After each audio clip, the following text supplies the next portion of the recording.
Mega প্রকল্পের নামে বিগত সময়ে দেশে লুটপাট হয়েছে, গ্রামীণ কোনো উন্নয়ন হয়নি বলে অভিযোগ করেছেন উপদেষ্টা মোহাম্মদ ফাউজুল কবির খান। আর জনকল্যাণে উন্নয়নের স্বার্থে অন্তর্বর্তী সরকারকে বাধা দিলে মেনে নেওয়া হবে না বলে হুঁশিয়ারি দেন উপদেষ্টা এম সাখাওয়াত হোসেন। সকালে বরিশালের হিজলায় বিআইডব্লিউটি এর ড্রেজিং কার্যক্রম পরিদর্শন করেন দুই উপদেষ্টা। শুক্রবার সকালে নৌপথে বরিশালের প্রত্যন্ত এলাকা হিজলায় যান অন্তর্বর্তী সরকারের দুই উপদেষ্টা ফাইজুল কবির খান ও ডক্টর এম সাখাওয়াত হোসেন। হিজলা উপজেলার মৌলভীরহাট খেয়াঘাট সংলগ্ন বিআইডব্লিউটি এর ড্রেজিং কার্যক্রম পরিদর্শন করেন তারা।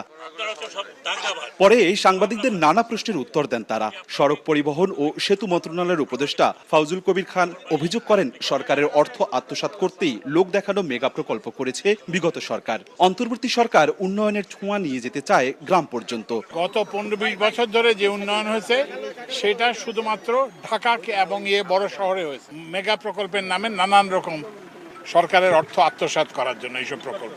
এ সময় নৌ পরিবহন মন্ত্রণালয়ের উপদেষ্টা বলেন, দেশের সব নদীপথকে অন্তর্বর্তী সরকার সচল করতে চায়। অবৈধভাবে বালু উত্তোলন করলে কঠোর শাস্তির আওতায় আনার নির্দেশ দেন নৌ পরিবহন উপদেষ্টা। উন্নয়ন কাজে আপনারা যদি বাধা দেন কেউ, তাহলে এটা অন্তত আমরা এই সরকার সহ্য করব না। নিয়মের বাইরে যদি কেউ করে, আমি ওসিকে লাস্ট টাইম বলে গেছি, আমি আবার বলে যাচ্ছি যে কে কি কোন পলিটিক্স করে আমার দেখার ব্যাপার না।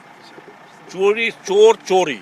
বহুল প্রত্যাশিত বরিশাল মিরগঞ্জ ব্রিজ নির্মাণ আগামী অক্টোবরে শুরু হবে বলে জানিয়েছেন সড়ক পরিবহন উপদেষ্টা। 2 দিনের সফরে উপদেষ্টারা বরিশালের বিভিন্ন উন্নয়ন প্রকল্প দেখবেন ও মতবিনিময়ে অংশ নেবেন।